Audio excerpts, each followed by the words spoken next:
Bonjour, bienvenue sur ma chaîne YouTube. J'espère que vous allez bien. Aujourd'hui, je vais vous parler du Cookéo. Alors, je ne vais pas vous montrer comment ça fonctionne. Le Cookéo est en vente déjà depuis pas mal d'années. Aujourd'hui, on en est déjà à la version Touch avec un écran tactile qui vous donne toutes les recettes pas à pas. Je me serais fait une joie de vous le proposer en démonstration parce que j'avais prévu de l'acheter dès qu'il sortait. Malheureusement, vu la situation économique en ce moment, c'est un petit peu plus compliqué que prévu. Donc je pense que le Cookéo Touch va attendre un petit peu. Je vais me contenter du Cookéo Connect. C'est le dernier que j'avais acheté, qui date déjà de pratiquement 5 ans. J'en suis toujours très satisfait. En tout cas aujourd'hui, le but est de vous donner quelques astuces, si vous venez juste d'avoir un Cookéo, ou en tout cas même si vous l'avez déjà depuis un petit moment, pour vous donner quelques conseils d'utilisation. Voilà, c'est aussi simple que ça. Donc déjà, en parlant du Cookéo, sans vous expliquer un petit peu grand chose, si vous venez d'avoir un Cookéo, il faut déjà décider de l'emplacement de celui-ci. Il faut bien dire que son encombrement est assez important. Donc il est important de le mettre en évidence sur le plan de travail et non pas ranger dans un placard, parce que sinon vous allez passer votre temps à le ranger ou à le sortir.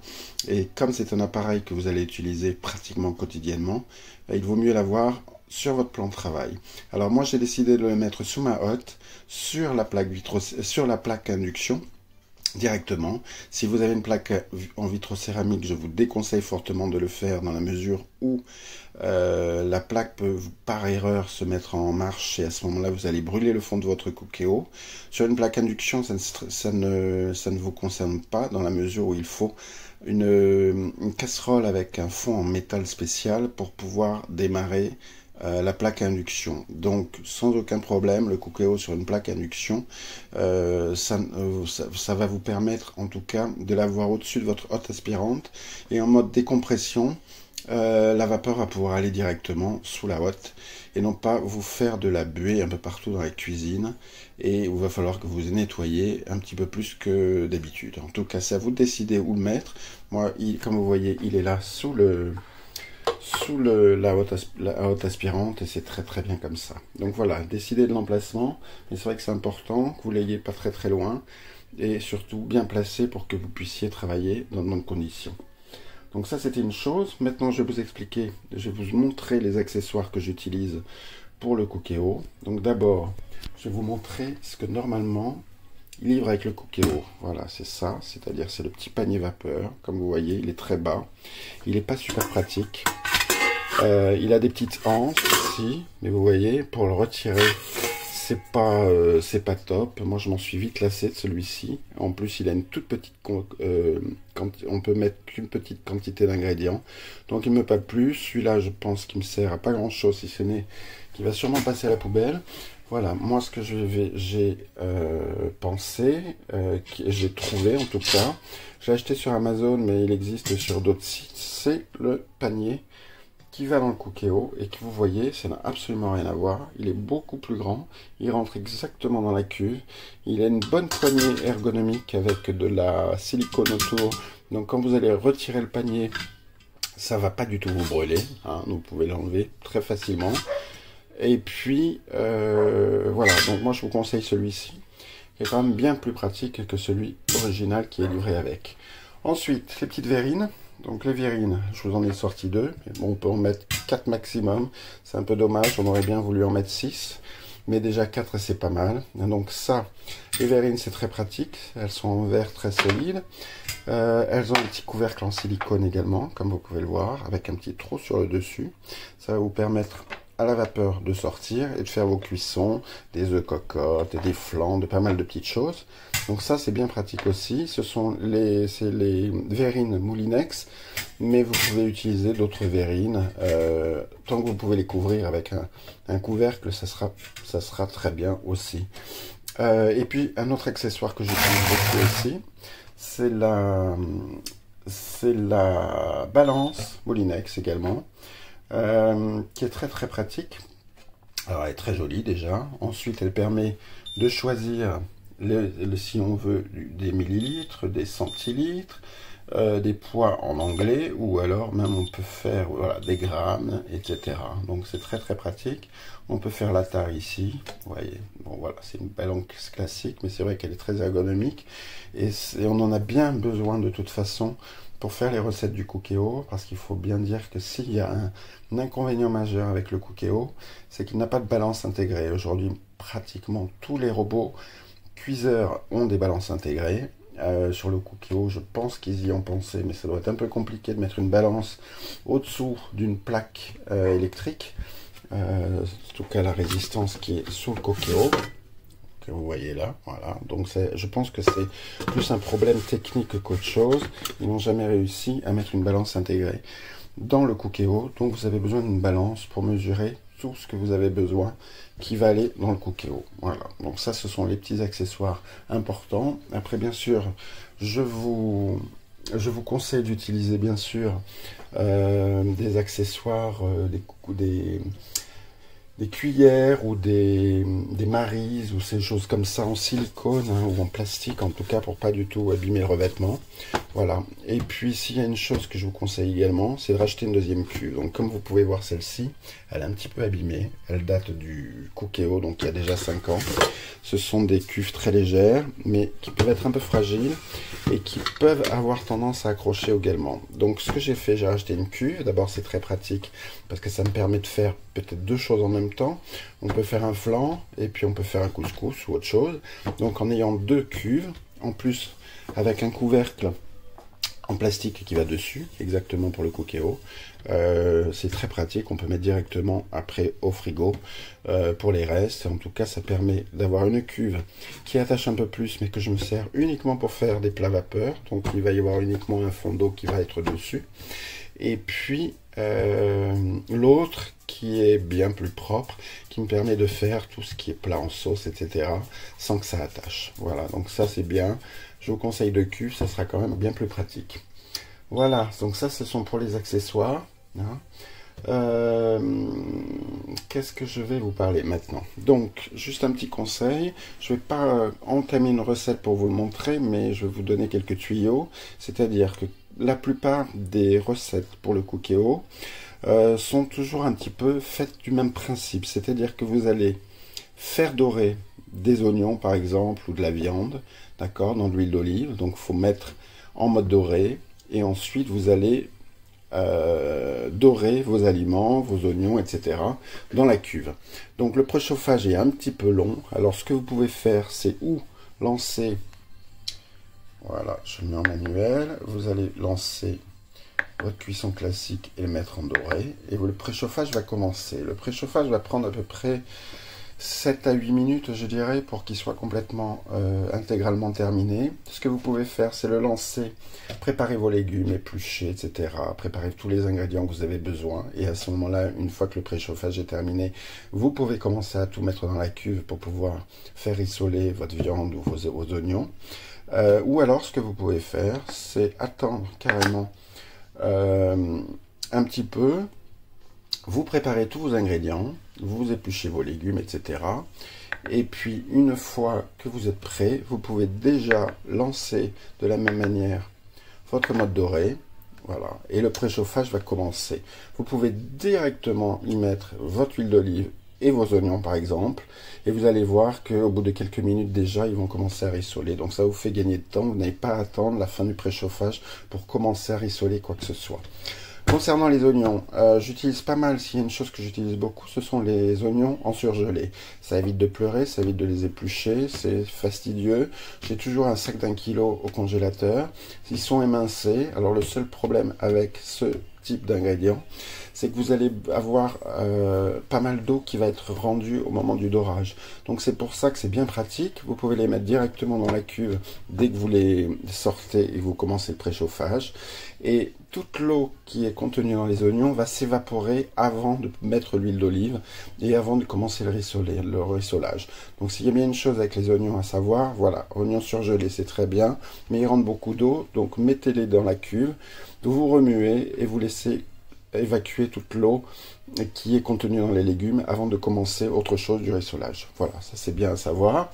Pour les viandes, c'est un peu le même type pot. Vous faites rissoler votre viande, d'accord? Et ensuite, la chose à faire est toujours le rissolage, on rajoute tous les ingrédients, on remue bien, on rajoute du liquide. Alors ce liquide, ça peut être un problème pour certains. Il faut savoir que le Cookéo réclame pas mal d'eau dans la cuve. Ça, c'est nécessaire pour que la fonction cocotte minute marche bien, c'est-à-dire qu'il faut qu'il y ait pas mal de liquide pour pouvoir créer de la vapeur à l'intérieur. Donc, une chose, si vous remplissez beaucoup votre Cookéo, jusque là, vous allez voir qu'il y a très très peu d'espace pour que la vapeur se crée, donc ce qui veut dire que le préchauffage va être beaucoup plus long, donc moins vous en mettez, plus le préchauffage va être court, donc il faut le savoir. Et par contre, voilà, après c'est ce problème de liquide, on demande pas mal de liquide pour créer de la vapeur. Dans n'importe quelle recette, vous allez voir, c'est autour de 20 centilitres d'eau qu'il faut mettre à l'intérieur pour créer cette vapeur. Donc moi, ce que je vous conseille, déjà, c'est une fois que vous avez terminé votre mode doré, d'accord, vous rajoutez tous les ingrédients. Il est très très important, avec une spatule ou avec une cuillère en bois, de bien décrocher tous les aliments qui sont dans la cuve. Vraiment, il faut vraiment y aller, qu'il n'y a absolument rien qui colle, parce que sinon, si vous rajoutez l'eau, vous mélangez un petit peu, mais sans vraiment racler le fond, vous risquez d'avoir ce problème d'erreur de code 24 qui est avec manque d'eau. Donc il va falloir que vous réouvriez, remettre de l'eau. Donc c'est pour ça, systématiquement, après rissolage, vous rajoutez les ingrédients, vous grattez bien partout et vous remuez bien en éjectant votre liquide. Et à ce moment-là, vous n'aurez plus de problème d'eau. Je vous conseille, même si dans certaines recettes, ils mettent à peu près 20 centilitres d'eau en moyenne. Moi, je vous conseille d'en mettre que 15 à 18. Déjà, ça va éviter que vous ayez beaucoup de liquide au fond dans votre sauce, la sauce sera très très liquide de toute façon.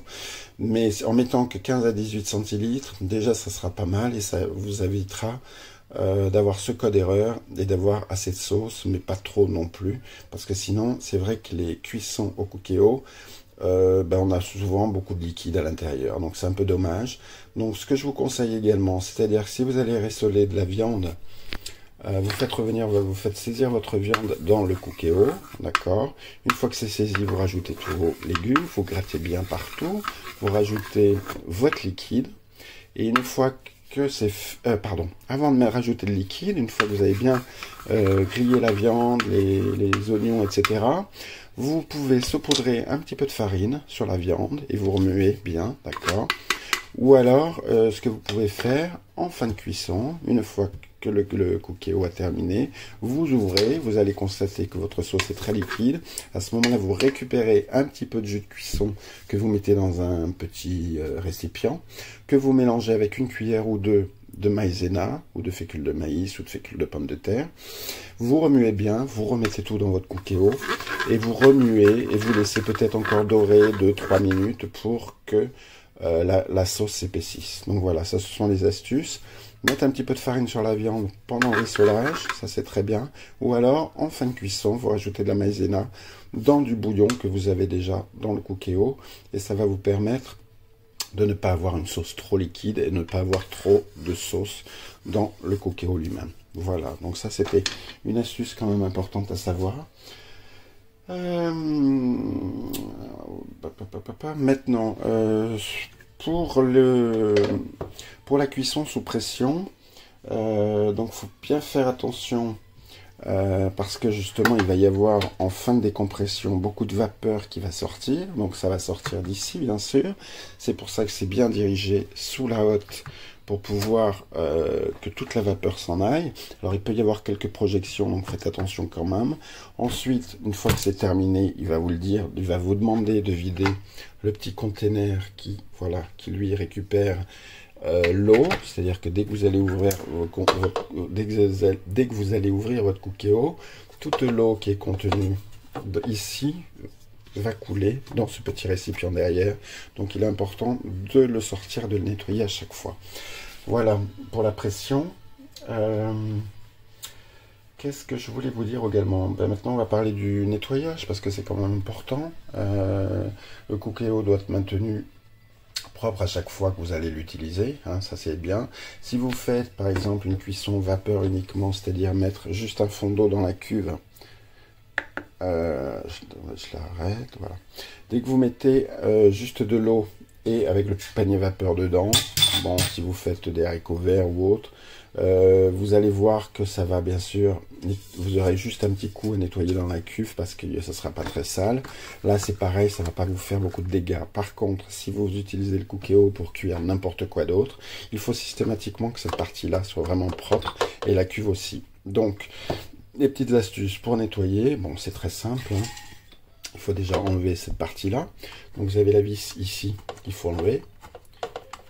Vous récupérez ici la totalité du couvercle. Voilà. Donc vous voyez ce qu'il y a à nettoyer, bah, c'est tout ça. Vous voyez, c'est pas très propre. Hier soir j'ai fait quelque chose, j'ai fait cuire des haricots verts justement. Et vous voyez tout le tour ici, c'est pas très propre. Il faut enlever le petit bout plastique pour récupérer la vis, la bille en métallique qui est toute crasse, je vois. Donc ça c'est à nettoyer également. Vous nettoyez tout ça, voilà. Et de l'autre côté, il faut enlever le petit clips. Ça se clipse uniquement, hein. Vous voyez, c'est comme ceci. Ça, voilà, et ça c'est pareil, c'est à nettoyer. Donc moi ce que je fais, j'enlève tout ça, je mets tous ces éléments directement dans le lave-vaisselle. Et le lave-vaisselle va nettoyer très bien. Que ce soit le joint autour, que ce soit tous ces éléments-là. Vous pouvez le faire à la main, bien sûr, mais ça craint absolument pas le lave-vaisselle. Ça fait des années que je m'en sers. Et c'est quand même bien pratique de pouvoir le mettre au lave-vaisselle. La cuve, c'est pareil. Vous pouvez la mettre directement au lave-vaisselle. Elle rentre amplement. Et ça nettoie très bien. Donc ça, c'est une chose à faire. Si vous voyez que la cuve a beaucoup accroché, ce que vous pouvez faire, c'est mettre dans la cuve une tablette à lave-vaisselle avec de l'eau, par exemple. Vous laissez bien sûr tout ceci, on va le remettre, je vais essayer de faire ça d'une main, et normalement on devrait pouvoir. Donc vous remettez tout ça, vous ne l'avez pas sorti, donc je remets ma petite vis, voilà. Donc la vis c'est toujours pareil, il faut, là vous voyez il est serré à fond. Ce qu'il faut c'est qu'il soit serré à fond, moins un quart de tour. Donc vous desserrez un petit peu, et pas beaucoup, pour qu'il y ait un petit peu de jeu, mais très peu. Si vous le desserrez trop, ça va bouger et vous voyez la vis a tendance à tomber. Donc il est important de bien serrer et vous décrochez un tout petit peu, un quart de tour, et là c'est parfait. Donc pour revenir à l'entretien, vous mettez votre tablette à lave-vaisselle, vous mettez à peu près 20 centilitres d'eau. Vous pouvez mettre également du jus de citron avec un petit peu avec 20 centilitres d'eau toujours, et puis des rondelles de citron par exemple. Vous mettez votre Cookéo sous pression pendant quelques minutes, 2-3 minutes suffiront. Ça va créer de la vapeur qui va vous nettoyer tout cet espace-là. Et comme vous pouvez voir, il y a beaucoup d'interstices autour du joint qui ne sont pas si faciles que ça à nettoyer. Et c'est vrai que là, les bactéries ont tendance à s'accumuler. Donc c'est important que cette partie-là soit très propre. Donc systématiquement, vous pouvez faire ça. Vous remettez 2-3 minutes en cuisson sous pression avec des rondelles de citron, je vous dis, ou une tablette à la vaisselle. Et ça va vraiment tout vous nettoyer, tout l'intérieur. Donc ça, c'est important. D'accord? Ce petit bitonio là, c'est pareil. Ça se enlève et ça se nettoie. Un coup d'eau, vous voyez, là il a un petit peu besoin, c'est pas très propre. Voilà, donc c'est plus simple à faire. Et puis bien sûr, on n'oublie pas le petit conteneur ici à nettoyer. Donc ça c'est pour le nettoyage de la cuve et ceci. Alors pour les petits interstices qui sont moins évidents à nettoyer, comme ici, vous voyez, ou les petits coins, les petits recoins là. Moi j'utilise un coton-tige tout simplement, ou alors ce que vous pouvez utiliser, voilà, c'est là, bon, j'ai une brosse à dents, vous voyez, qui n'est pas toute neuve, mais qui a une petite pile à l'intérieur, donc il y a des vibrations.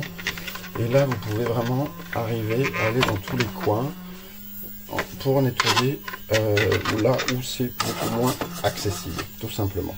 Voilà, je vais éteindre, merci. Donc elle est toujours là et ça permet de nettoyer franchement très bien tout ça. Pour l'intérieur, bon, comme vous voyez, ma cuve elle a quand même 5 ans, donc elle n'est pas neuve. mais elle n'est pas sale non plus. Donc, moi, ce que je vais faire, vous voyez, il y a un peu de noir ici. Vous pouvez passer l'éponge sur le tour, ça c'est une chose, d'accord. Voilà. Ça c'est à faire, donc faites bien attention que la cuve, quand vous l'utilisez, soit bien à l'intérieur. On a tendance à mettre de l'eau et vous pouvez la remettre sur la cuve. Si vous mettez à l'intérieur, sur la plaque, c'est bien pour ça qu'ils ont mis ce petit autocollant qu'on ne peut pas enlever d'ailleurs, qu'il ne faut pas enlever, qui vous rappelle qu'il faut que la cuve soit systématiquement là avant d'y mettre les ingrédients. J'ai vu sur les forums que certaines personnes avaient fait par erreur, mis de l'eau à l'intérieur, donc ça va couler sous le Cookéo, ça va passer dans les circuits électriques. Si c'est que de l'eau, ça va encore, vous séchez tout ça, vous le laissez 24 heures ou 48 heures en dehors de votre... sans l'utiliser, et vous allez voir qu'après, en essuyant bien, il va reprendre et vous n'aurez pas de soucis. Si c'est du bouillon, c'est un peu plus compliqué, j'imagine, parce qu'il y aura des matières grasses à l'intérieur du circuit électrique, donc c'est peut-être pas évident. Mais en tout cas, faites bien attention donc d'avoir la cuve systématiquement quand vous utilisez.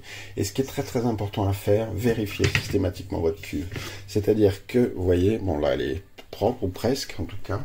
En tout cas, ce qu'il faut, c'est que vous essuyez systématiquement le fond de votre cuve et le tour de la cuve avant de le remettre dans le Cookéo. Parce que c'est ça qui a tendance à tacher la plaque électrique qui est ici. Alors, ça ne change absolument. Moi, j'en ai vu sur les forums qui ont des plaques vraiment dégueulasses parce que les gens font pas attention. Ça change absolument rien. Le Cookéo va très très bien fonctionner, mais c'est pas très hygiénique et puis c'est pas très bon de laisser une plaque aussi sale. Donc moi, ma petite astuce, je vais vous le montrer tout de suite. C'est ce produit miracle, alors qui est assez décrié, il faut bien le dire, mais qui fonctionne très très bien pour moi. Vous voyez, ce sont des... c'est la marque Aquapure, j'ai trouvé ça chez Lidl, mais ça existe sous d'autres marques, j'imagine. C'est tout simplement des chiffons nettoyants pour plaques électriques. Hein. Donc c'est très très simple, on utilise un petit peu de... Il faut que la plaque soit légèrement chaude, donc vous pouvez faire ça en fin de cuisson par exemple. Vous voyez, c'est un petit... Voilà, c'est une petite feutrine épaisse avec un revêtement dessus. Vous le passez directement sur la plaque du Cookéo, voilà, comme ceci. Ça va vous enlever vraiment toute la saleté. Voilà, on nettoie bien. Vous voyez ma plaque à retrouver ses couleurs originelles. Alors ce que je vous conseille, si vous utilisez ce produit, c'est de refaire chauffer votre Cookéo un petit peu. Voilà, je vais remettre ça un petit peu sur doré, tout simplement parce que le produit va dégager quand même des vapeurs qui sont assez toxiques, faut bien le dire, en tout cas, qui ne seront pas bonnes si vous réutilisez votre Cookéo tout de suite. Voilà, je remets la cuve, parce que sans la cuve, bien sûr, il va passer son temps à me demander la cuve. On va refaire un petit préchauffage, mais ça va permettre à tout ce produit toxique qui est sur la plaque de disparaître avec un petit peu de chaleur. Et une fois que c'est fait, vous allez sortir la cuve, vous allez voir que la vapeur va sortir, et là votre Cookéo sera prêt. Donc ça que vous pouvez faire à la limite si vous devez nettoyer votre Cookéo avec de l'eau et du citron. Vous pouvez peut-être nettoyer la plaque un petit peu avant. Vous mettez en route votre eau, votre citron, ou votre bicarbonate de soude, ou votre tablette à la vaisselle. Vous remettez 2-3 minutes de cuisson sous pression, et ça va tout nettoyer l'intérieur. Et ça va vous permettre également, vous voyez, on voit pas, mais bon, il y a un petit peu de vapeur qui est sortie. Voilà, ça vous permet en tout cas d'avoir un Cookéo qui est propre en permanence. Voilà, bon, comme vous pouvez le voir, le mien a un petit peu de... il y a un petit problème sur la partie ici, vous voyez, brillante. Ça a tendance à se décoller. Alors le service après-vente ne peut rien faire pour moi par rapport à ça. C'est un peu dommage parce que le Cookéo n'est plus aussi beau qu'il l'était. Ça, c'est le fait justement d'avoir ces petits problèmes de vis. Si vous desserrez un peu trop la vis ici, ça va bouger un petit peu plus et ça va malheureusement faire en sorte que la vapeur va sortir plus par les poignées que va sortir par là pendant la cuisson. Et ce qui veut dire que en remontant, la vapeur va décoller un petit peu cette partie-là. Alors, c'est qu'un problème esthétique, encore une fois, ça ne change absolument rien à l'utilisation de votre Cookéo, mais c'est vrai que c'est un petit peu dommage et j'aurais bien voulu réparer tout ça, mais bon, c'est pas très grave. J'espère dans les prochains mois être en mesure de vous présenter le Cookéo Touch en vous donnant quelques astuces également. Comme je vous ai dit, c'est pas pour tout de suite, malheureusement, vu que j'ai quand même d'autres priorités aujourd'hui à cause du Covid-19. Voilà, j'espère que cette vidéo vous a plu, j'espère que vous avez appris quelques tuyaux, quelques conseils. Si vous avez besoin ou si vous avez des questions, surtout n'hésitez pas à m'en faire part, je me ferai un plaisir de vous y répondre. Et sinon, je vous dis à très bientôt pour une autre vidéo. Au revoir.